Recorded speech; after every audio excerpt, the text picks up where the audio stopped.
สบายดีทุกคนวันนี้เฮาสิพาไปเบิงบรรยากาศอ้อมเฮือนน่ะก็มีผักย่างแด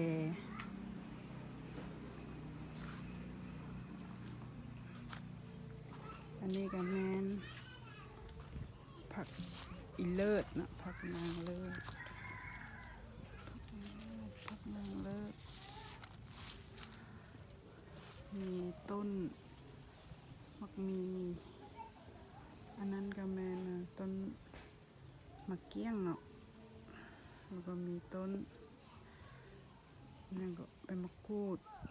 มีต้นมะนาวมีผักละต้นผักละก็มี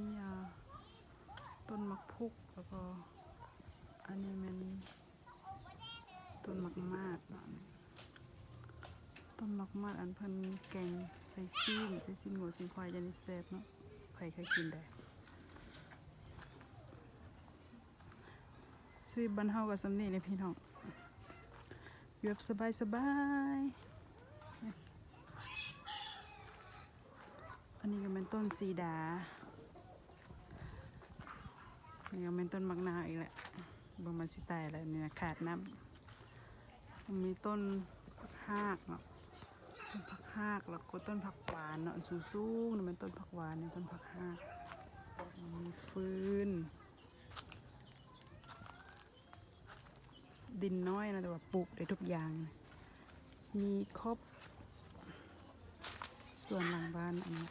แล้วก็ต้นอ้อยนะอันนี้นะต้นอ้อยมันจะมีต้นหัวสีไข่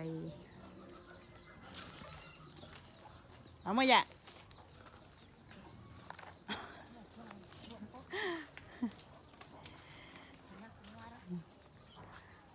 เท่ากับแปลงสวนต้นกล้วยโคกหมู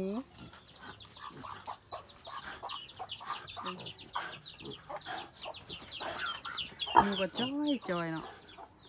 มิดนี่ตุ้ยแต่ว่าเกิดลูกเราจอยเป็นน้ำยัง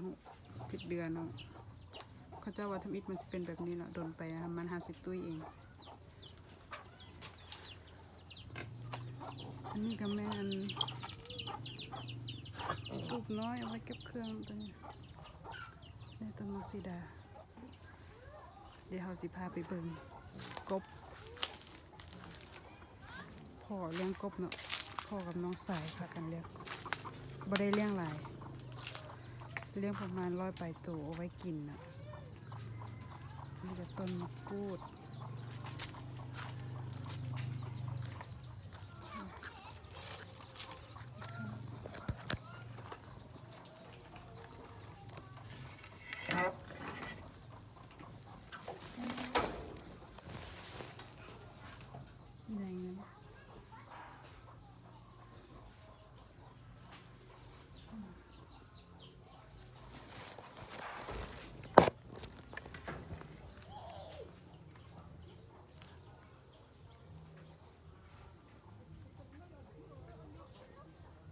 ต้นมากมีแต่ซ้ำนี่แล้วบ่มีอันนี้มักโตน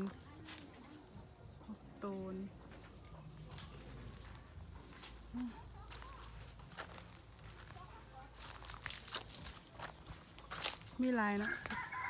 ปลูกทุกอย่างนะปลูกอย่างละน้อยเอาไว้กินต้นมะฮุงกับบ่มีมะฮุงมีแต่น้อยเดียว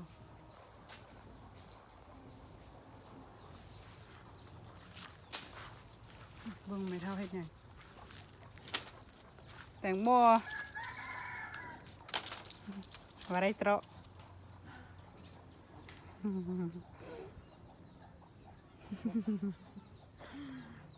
โอ้ยจะท้ายปะ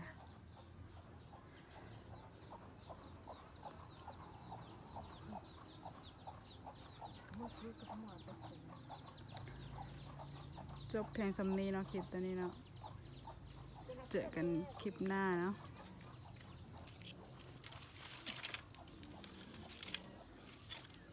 บ๊ายบาย